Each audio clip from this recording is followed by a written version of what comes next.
Well, beloved ones, are you really ready to be transformed? We say that every Sunday. You say yes. If you're ready to be transformed, say ready, set, glow. Ready, set, glow. Yes, I see your light.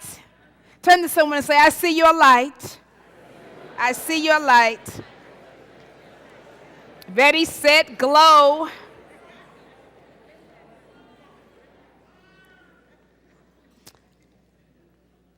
Well, beloved ones, I am still working diligently to maintain my consciousness and the shift that I felt as a result of my wonderful experience and my wonderful time in India.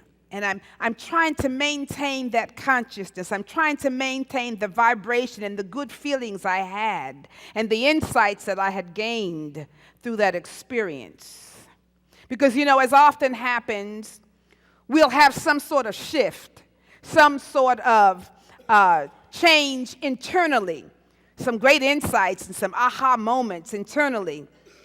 And then only to find ourselves all of a sudden struggling to maintain this new way of being, struggling to kind of maintain this new expression that we have within us, because old habits die hard, right? We get a new insight, but the old habits within us die hard, and they love to encroach upon the thoughts and feelings and attitudes and perceptions and ways of being that are newfound for us. So we get a great insight, and then all of a sudden, an old insight pops in. And Mr. Fillmore describes this as this. He calls it the process of chemicalization. And I'm going to read a couple of things because I feel like teaching. Sometimes I feel like teaching, sometimes I feel like preaching, sometimes I feel like singing, sometimes I feel like, I'm not going to sing though. But this is what he says about this process called chemicalization. See, and I believe this is the process that we're in right now, okay, spiritually and metaphysically. So he says chemicalization is a condition in the mind that is brought about by the conflict that takes place when a high spiritual realization contacts an old era state of consciousness. So chemicalization is a condition in the mind, right, that is brought about by the conflict that takes place when a high spiritual realization connects with an old era thought, right, or an old era state of consciousness. Meaning, when the new meets the old, there's some conflict. Because we all have some error consciousness that we are holding. Error thoughts about who we are. Error thoughts about how the world is. Even error thoughts about who and how God shows up. Right? Some old thoughts and consciousness. And then when we have a new revelation, that new thought, that new revelation, we're called the new thought movement, but that new thought hits and meets that old thought, and there's a conflict. And I wanted to share some of these things because sometimes, we'll say, well, I've been praying and I've been meditating and I've been affirming and nothing is happening. And I want us to understand the process of transformation. I want us to really get clear on what is happening when you think nothing is happening. And there's a reason for that. And it's taking place within your own inner being. So sometimes you might say, well, I don't know about all that fluffy new thought stuff. I've said all these affirmations and I don't see where that's happened, because all of a sudden that old thought, that old era consciousness has raised its head and begins to talk to your new thought, your new idea, your new revelation, and then there's a conflict. Have you ever been in conflict inwardly? Yes. Okay, the head and the heart don't match. Okay? I really want to get with this within my head because it's a concept. But in my heart, I'm not too sure. All right? So chemicalization. And then he goes on to say, whenever a new spiritual idea is introduced into the mind, some negative belief is disturbed. Don't you like that? There's a disturbance, the negative belief. Wait a minute. Right? Uh-oh. So some negative belief is disturbed. And then he says, it resists. See, when we have held error thoughts in our consciousness for a long time, those thoughts get crystallized. They get sort of cemented in our consciousness. They get buried, and we might not even be cognizant that we have the thought. Right? When you were in kindergarten and Miss Smith yelled at you and said you can't do anything right, that thought went into your subconscious, and you're no longer even conscious, but that thought is crystallized, and you believe that you cannot do anything right. And so you try to pile on some affirmations on top of that deep-seated thought, and nothing happens because it's crystallized. And the thoughts then begin to resist. It's hard because they've been down there a long time. So here you come putting this new thought in here, this positive thought, and you're like, we've taken up residence in this consciousness, in this body. And so we belong here. So he says it resists. With this resistance comes more or less commotion in the consciousness. This is called chemicalization. And this can be greatly modified or eliminated by putting the mind in divine order through denial. Now we're going to talk a little bit about what does denial mean in a minute. But he says, if the cleansing baptism, so you put your mind in order first through denial. He says, if the cleansing baptism of denial does not precede the Holy Spirit's descent, there is conflict in the consciousness, and old error thoughts contend for their place, refuse to go out, and a veritable war is the result. When the conscious mind has been put in order, the Holy Spirit descends with peace like a dove. So what he's saying is that even when we get this new insight, this new thought, unless there has been a cleansing baptism of your consciousness, that new thought may not take root. But when you've done the work of putting your mind in order, through the process, he says, of denial, then the good can take place. So I want to read this whole concept of denial because I think it's interesting that we in New Thought use the process of denial and affirmation. And I'm guilty. We're all guilty. Most of us like affirmations, don't we? We just like to put an affirmation, oh, I'm wonderful, I'm good. I'm the golden child. I am. But unless I have had the opportunity to erase those long-held beliefs and thoughts of unworthiness, right? My saying, I'm the golden child of God, will be nothing. It can't descend into my heart because I've got this other belief, this old belief that I haven't done anything with, that I haven't even acknowledged. But yet I want to put this new thought, this affirmation, this positive vision of myself. So this is a process that we have to understand. It's very important. So denial, what we say, I want you to hear me. Denial in unity is not about denying that something has manifested, okay? So let's be clear about that. We're not going around and saying, I deny this doesn't exist, you don't exist, I deny that, I didn't. You'll be in St. Elizabeth, even or whatever. I don't even know if St. Elizabeth is open. But you'll be in some place where you don't need to be. So it's not about that. Denial, this is what he says. He says denial is the mental process of erasing from consciousness the false beliefs of the sense mind. So it's a process that we do inwardly to erase what? False beliefs that are held in the sense mind or conscious mind, right? Because there are many false beliefs that we have adhered to and maybe even at one point in our lives believed. And those thoughts and feelings, as we have just said, or down in the consciousness, subconscious essence of who we are. So a denial is a process that we will use to erase these thoughts. It says denial clears away belief in evil as reality and thus makes room for the establishing of truth. Now this is important because if I were to ask you, does evil exist in the world? And most likely our answer will be yes. We are witnessing a great deal of what we might term evil.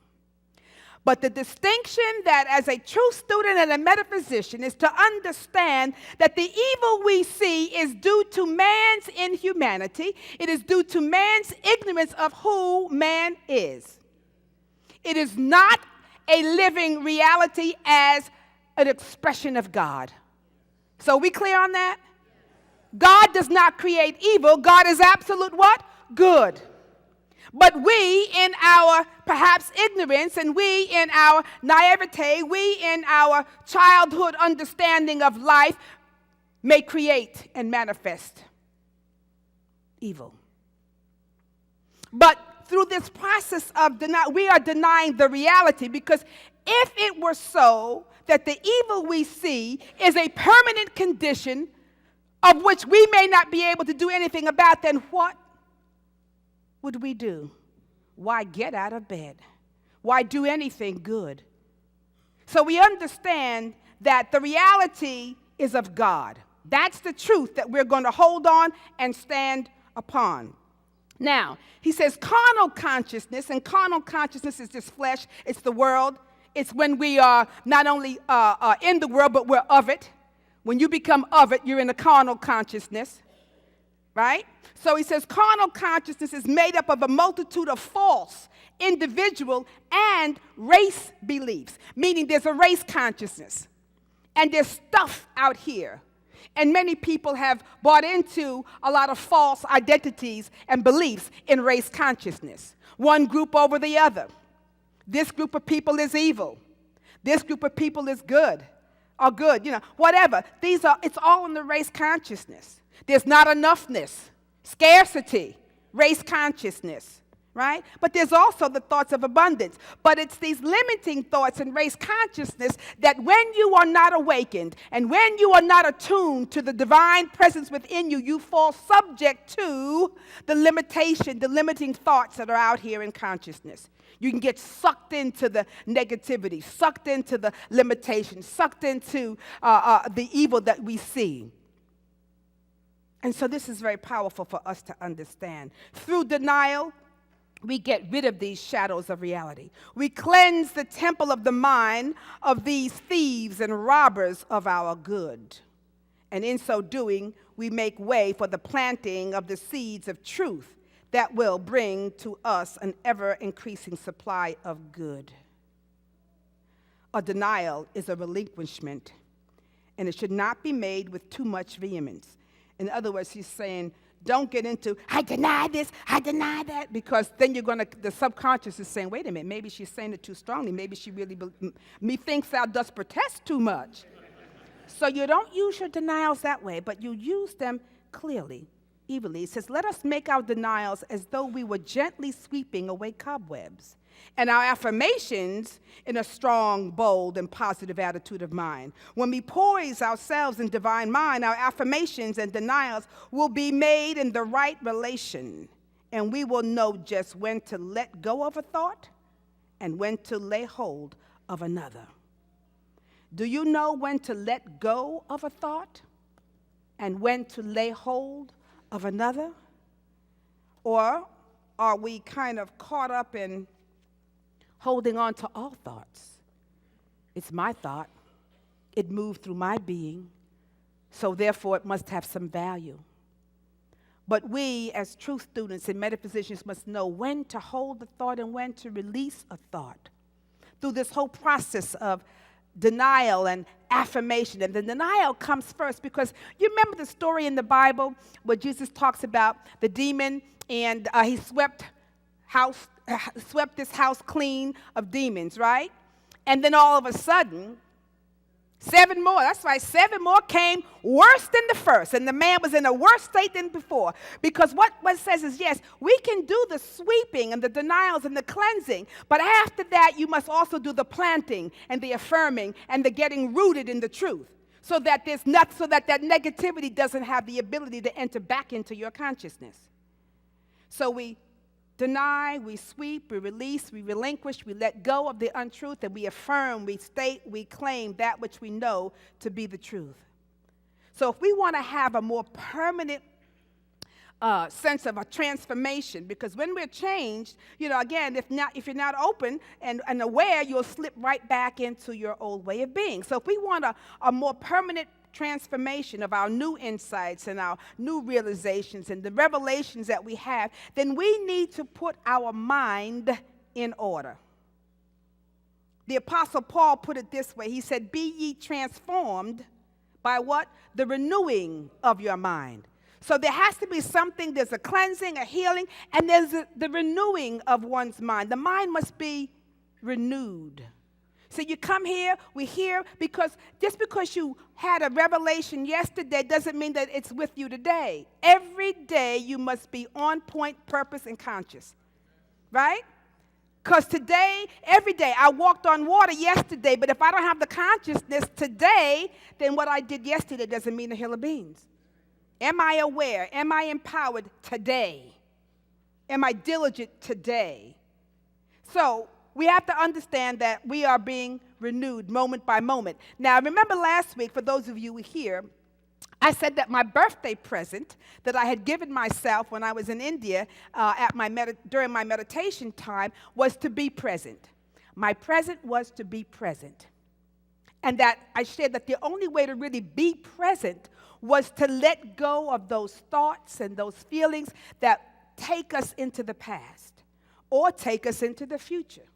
Because if you look and you examine your consciousness, many of your thoughts are in the past, or upon what happened, who said what took place, or in the future, what should happen, what you should have said, what you should have done. And none of those places, the past or the future, carry the vital energy, the dynamic energy, creative energy, living energy of God.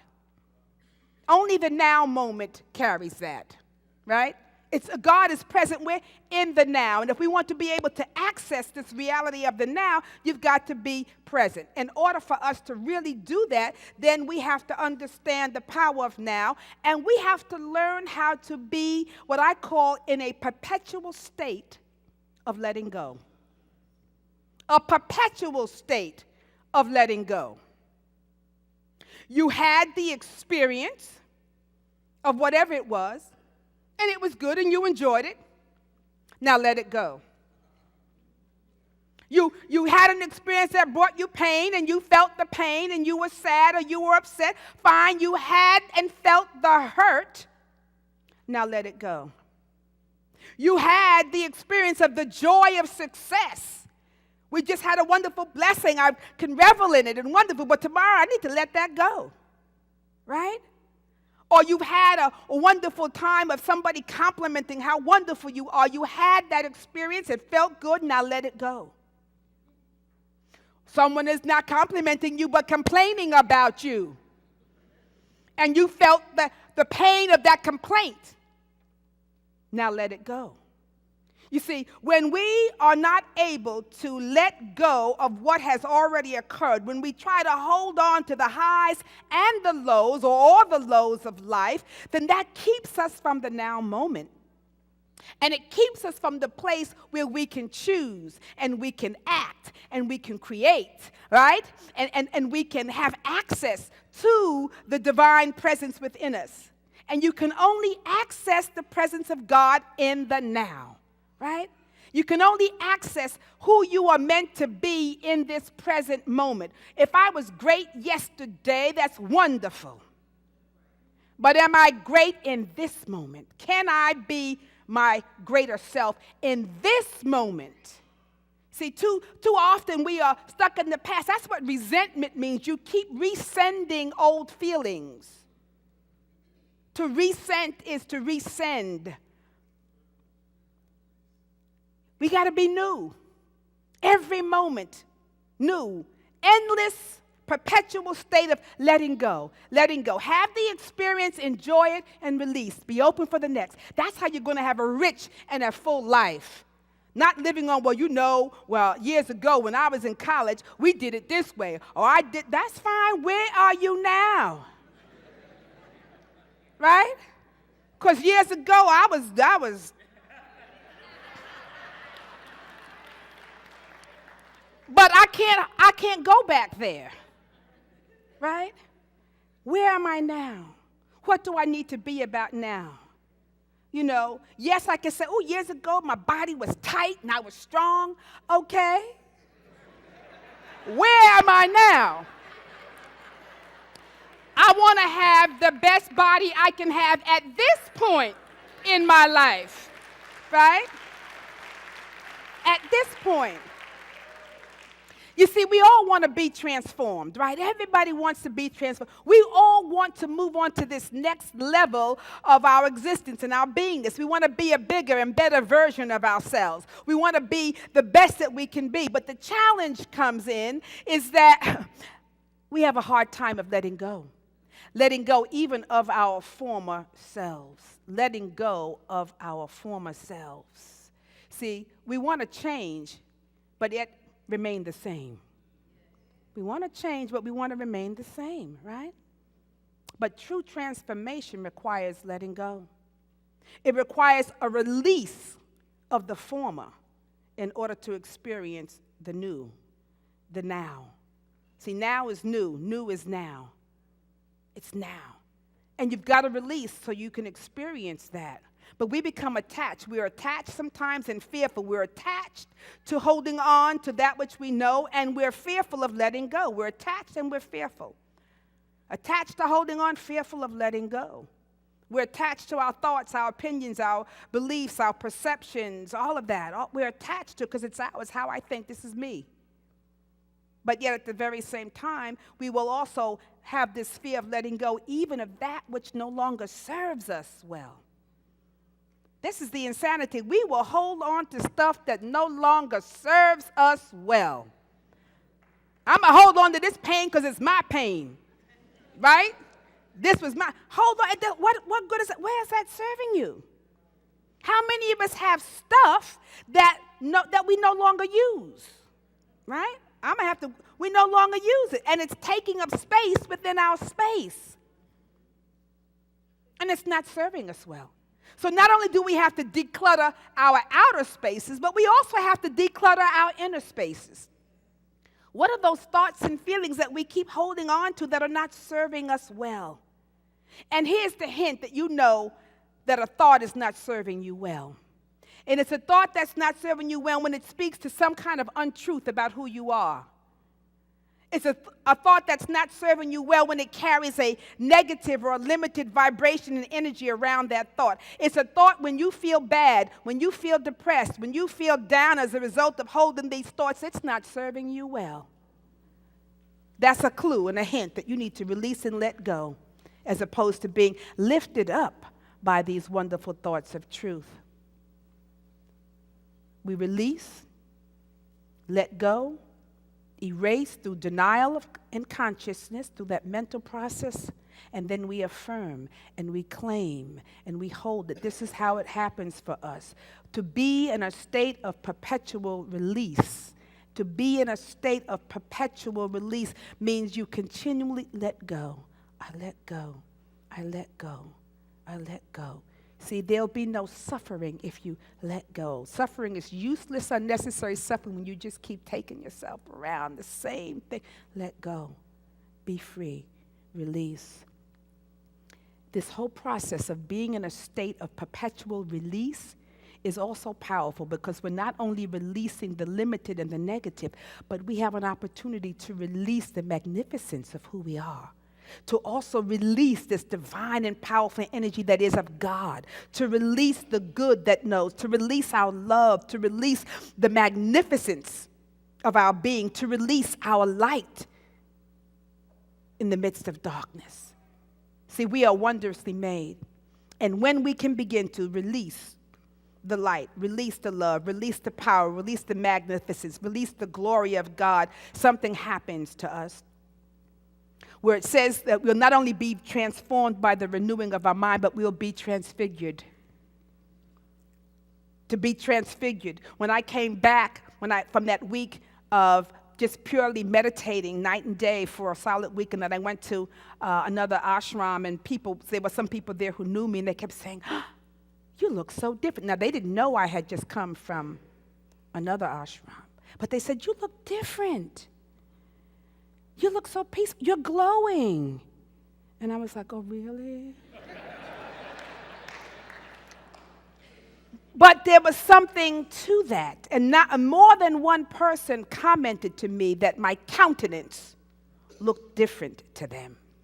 Listen to what Mr. Fillmore says about transfiguration. So you're going to be transformed. But he says this, transfiguration, a supernatural change of appearance that takes place as one experiences the full flow of divine power through his being. A lifting up of the soul that electrifies the body, causing it to shine. As an example held before every follower of the Christ, of the glory it is possible to experience through habitual upliftment of life and thought. It's a supernatural thing that happens when you allow the full force of the divine to move through your being, to take up residence in your being. It will activate and electrify your body and being will begin to shine. See, if we're going to be the light of the world, it can't just be with words. We've got to create this energy so that our energy field is transformed, and that we are actually living, electrified bodies of light. So that people will look, oof, they can feel your presence when you come into the room.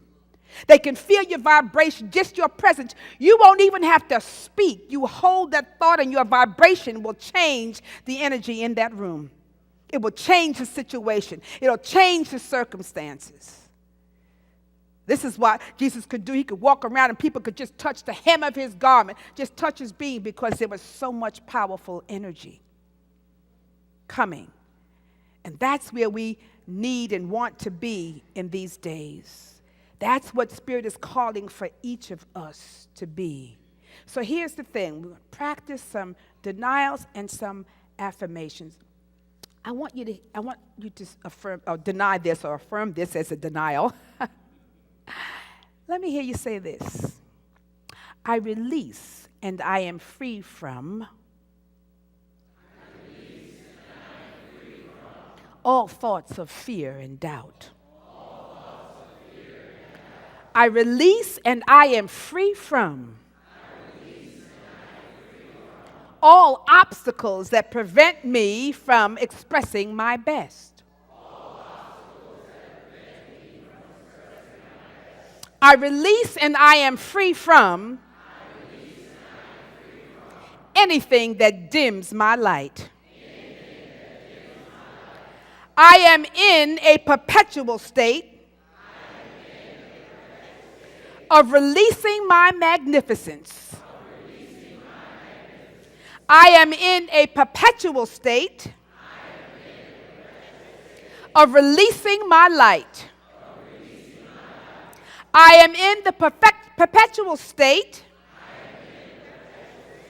of now. I am ready. Are you ready?